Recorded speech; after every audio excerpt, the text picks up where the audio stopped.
Hello friends, मैं आपका दोस्त नीरव शाह। हम लेके आए आपके लिए defence updates, personal codes, gadget unboxings और टेक न्यूज़। तो गाइस आज के इस वीडियो में डिस्कस करेंगे रिसेंटली यहाँ पे क्या क्या यहाँ पे हुआ है, एलएसी के पास क्या सिचुएशन बनी हुई है, इंडियन आर्मी जो है यहाँ पे कौन से पार्ट के ऊपर उन्होंने यहाँ पे कैप्चर अपना कब्जा जमाया और पीपल्स लिबरेशन आर्मी जो है वो यहाँ पे पूरे लद्दाख सेक्टर के आसपास कौन कौन से यहाँ पे साइड के ऊपर यहाँ पे बैठा हुआ है।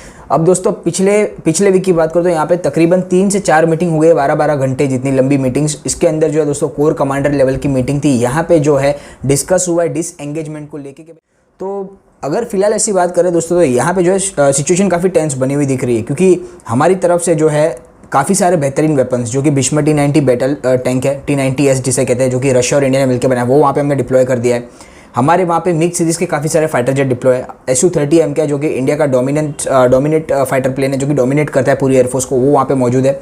और जहाँ तक कि राफेल की बात है तो राफेल जो है दोस्तों अंबाला एयरबेस के ऊपर ऑलरेडी यहाँ पे डिप्लॉय कर दिया गया है। अब अंबाला एयरबेस के ऊपर डिप्लॉय करने के पीछे काफ़ी सारे रीज़न है राफेल के, क्योंकि अंबाला एयरबेस से जो है हमारी इंडियन एयरफोर्स पाकिस्तान की ओर भी रुक कर सकती है और यहाँ पे चाइनीज़ यानी कि लद्दाख साइड भी यहाँ पे अगर उन्हें फ्लाई करना है, ऑपरेट करना है, तो यहाँ पे भी वो ऑपरेट कर सकते हैं।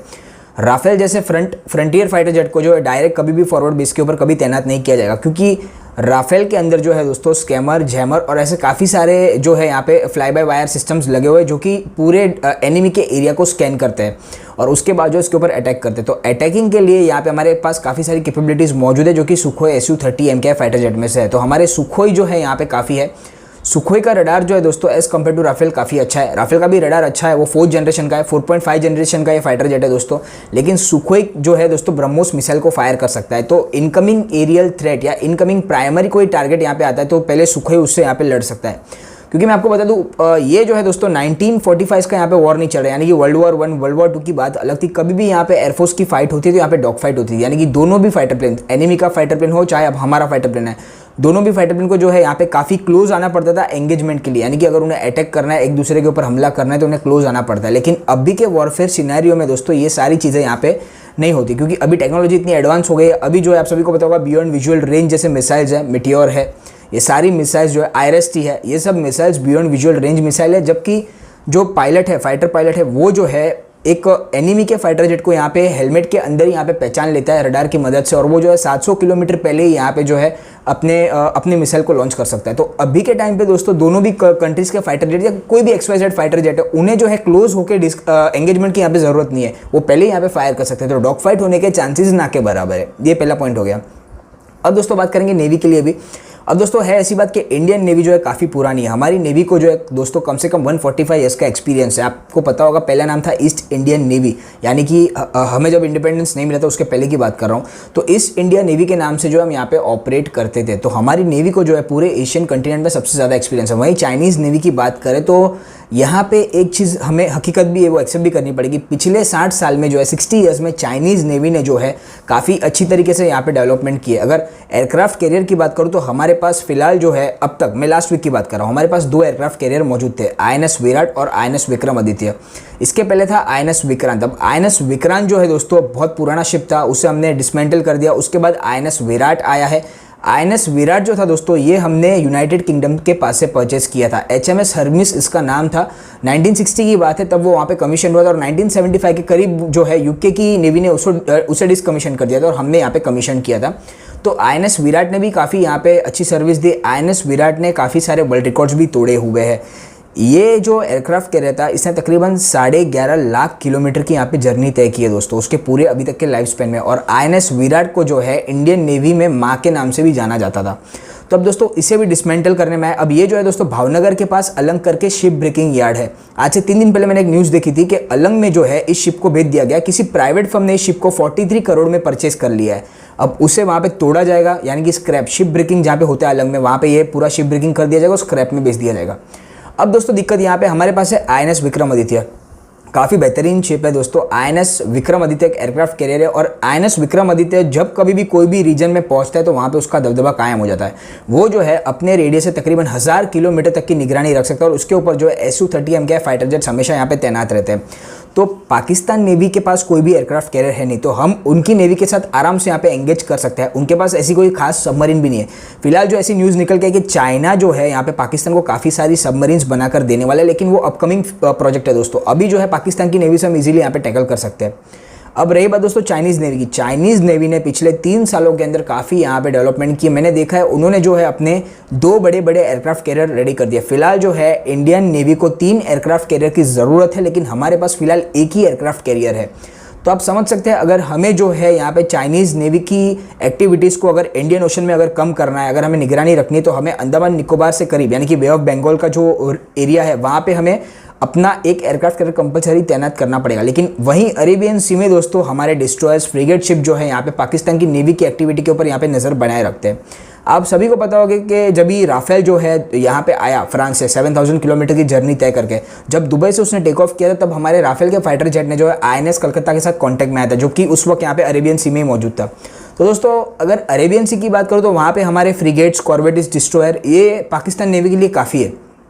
हर एक फ्रिगेट के ऊपर दोस्तों यहाँ पे ब्रह्मोस मिसाइल तैनात है। हर एक INS ब्रह्मपुत्र की बात करो तो ये जो है तकरीबन उसके ऊपर ब्रह्मोस डेक है, वो 9 ब्रह्मोस मिसाइल को फायर कर सकता है और वो ब्रह्मोस मिसाइल बड़े से बड़े एयरक्राफ्ट कैरियर को डुबाने में यहाँ पे सक्षम है। पाकिस्तान की नेवी से हमें इतना खतरा है नहीं। लेकिन वहीं अगर चाइनीज़ नेवी की बात आती है तो चाइनीज़ नेवी ने काफ़ी बार ऐसी हिम्मत की कि वो जो है अंडमान निकोबार आइलैंड के करीब अपनी सबमरीन्स भेज देते हैं और हमारे पास वहाँ पे पोसेइडन P-8I सबमरीन हंटर प्लेन मौजूद है। लेकिन हमारी तकलीफ एक है कि हम पोसेइडन P-8I सबमरीन हंटर प्लेन से टॉर्पीडो को फायर नहीं कर सकते। अगर हम फायर करते तो यहाँ पे फुल फ्लेज वॉर छिड़ जाएगा चाइना के साथ, जिसमें उसे भी नुकसान है, हमें भी नुकसान है।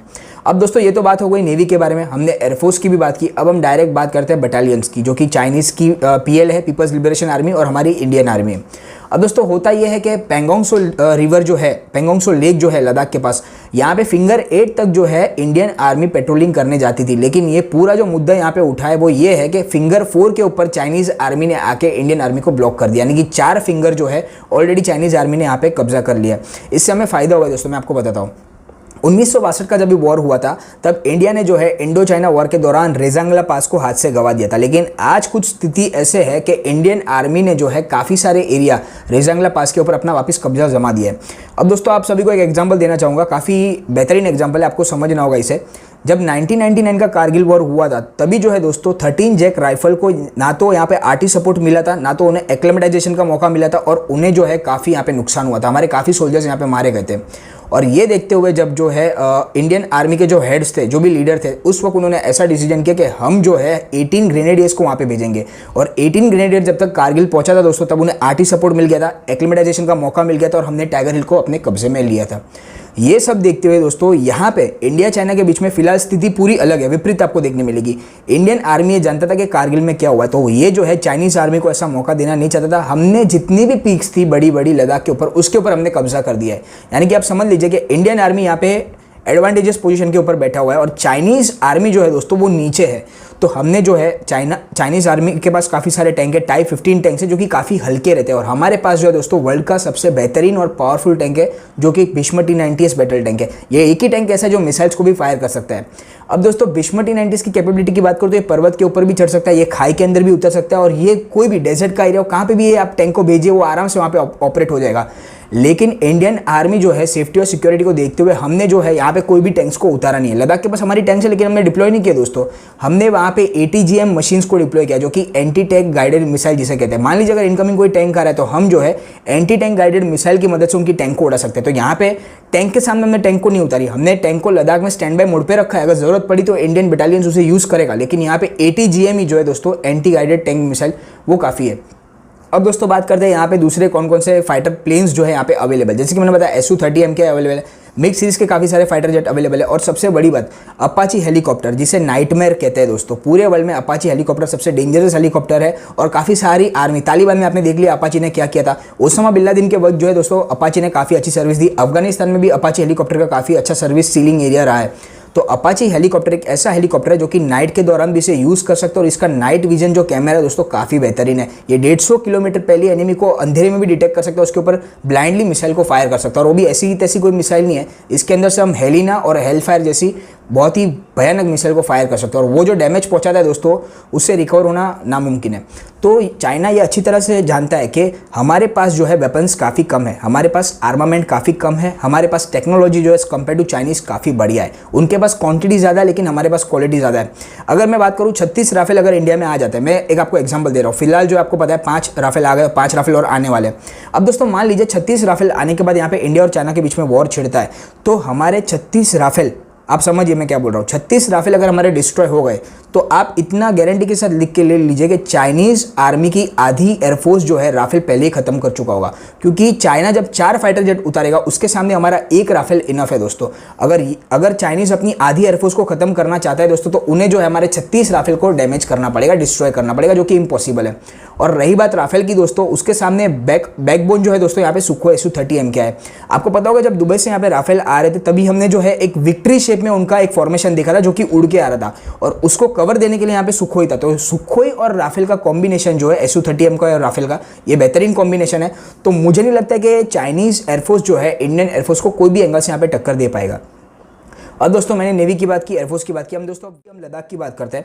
अब दोस्तों यहाँ पे 2 दिन पहले मीटिंग हुई थी, 12 घंटे लंबी मीटिंग चली थी कोर कमांडर लेवल की। उसमें मैंने दोस्तों ये सुना कि फिलहाल जो है इंडियन आर्मी और चाइनीज़ आर्मी दोनों भी दोस्तों एग्री हो गए कि हम कोई भी ट्रुप्स को अब लद्दाख में आगे डिप्लॉय नहीं करेंगे। ऑलरेडी पीपल्स लिबरेशन आर्मी यानी कि चाइनीज़ आर्मी ने 50,000 सोल्जर्स को ऑलरेडी डिप्लॉय कर दिया है। अब चाइनीज़ आर्मी के मन में ये डर है कि हम जो है बहुत जल्द उनके पास से अक्साई चीन हथियार लेंगे।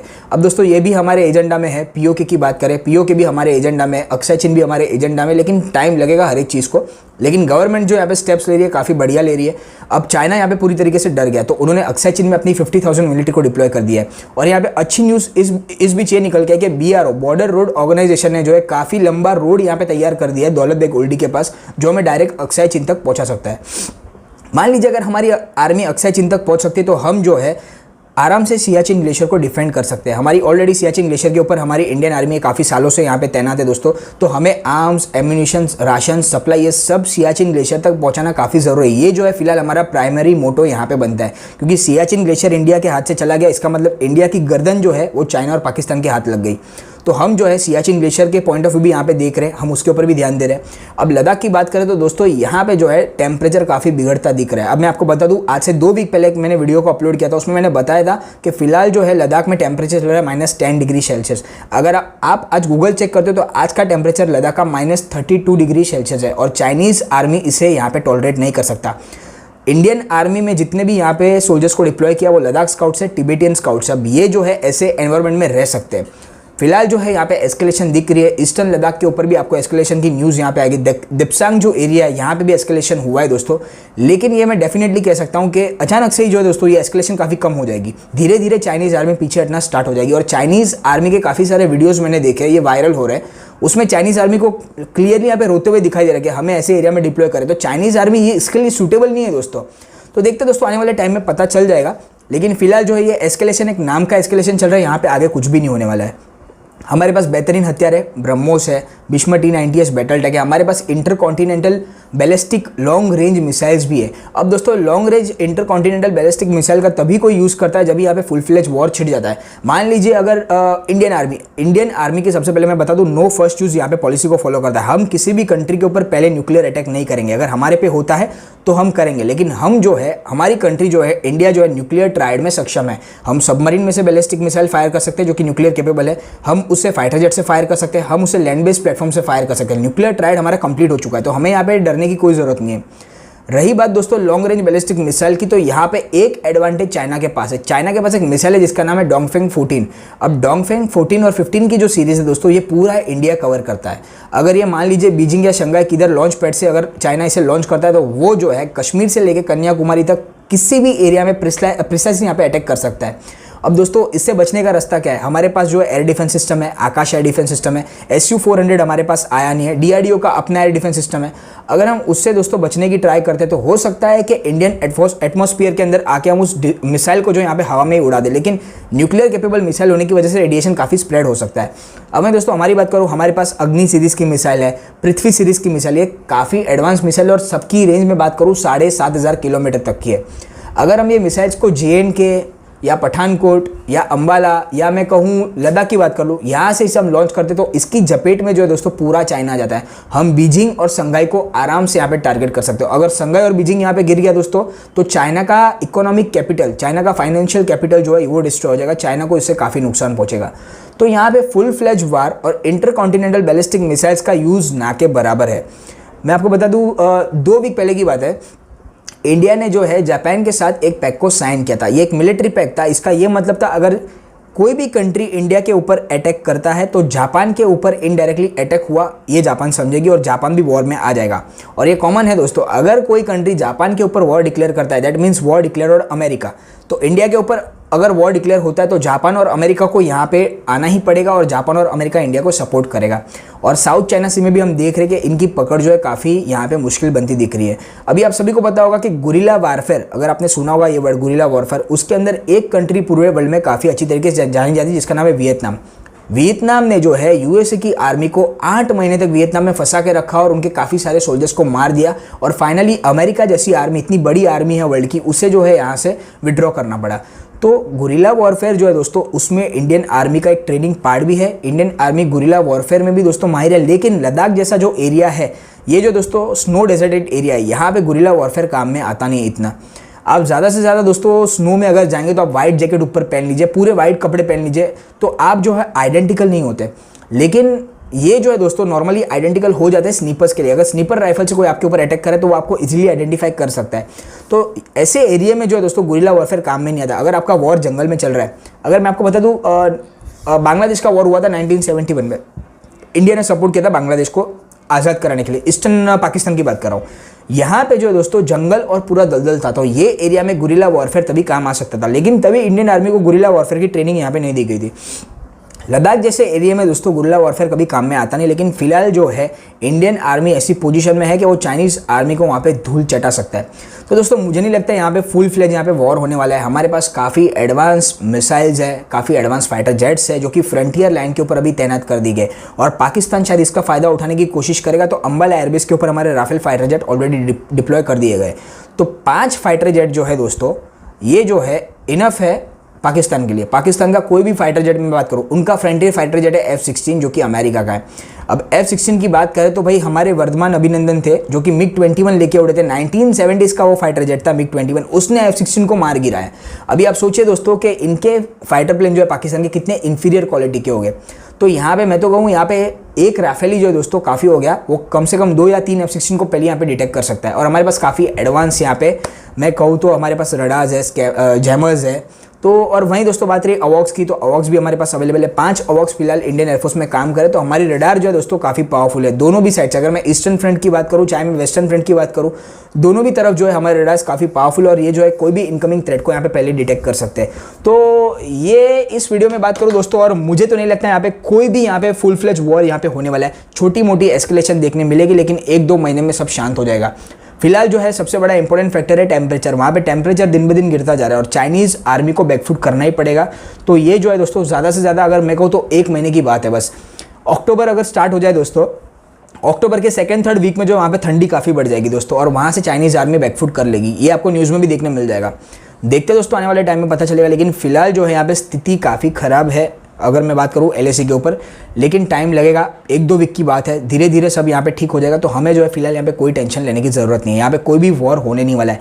मैं अगर ये कहूँ फिलहाल तो वॉर नहीं होगा, लेकिन आने वाले 5 साल में दोस्तों मुझे यहाँ पे वॉर बनता दिख रहा है। इंडिया चाइना का वॉर होगा, डेफिनेटली होगा, लेकिन आने वाले 5-6 साल में हो सकता है, क्योंकि चाइना को भी थोड़ा टाइम चाहिए प्रिपरेशन के लिए। क्योंकि फिलहाल जो कोविड पेंडेमिक फैला हुआ है दोस्तों और काफ़ी सारी कंट्रीज़ के साथ जो है चाइना के इश्यूज़ चल रहे हैं बॉर्डर को लेके। इवन रशिया के साथ भी इशू चल रहा है, नेपाल के साथ भी इशू चल रहा है दोस्तों। तो देखते हैं दोस्तों आने वाले टाइम में पता चलेगा। तो गाइस ये थी आज की वीडियो। आशा करता हूँ आपको ये वीडियो अच्छी लगी दोस्तों। अगर आपको वीडियो अच्छी लगी इस वीडियो को लाइक करना, शेयर करना और मेरी चैनल को सब्सक्राइब करना, ताकि हम जो आपके लिए ऐसे ही वीडियोज़ लाते रहे। मिलते हैं गाइस अगले वीडियो में, तब तक के लिए जय हिंद।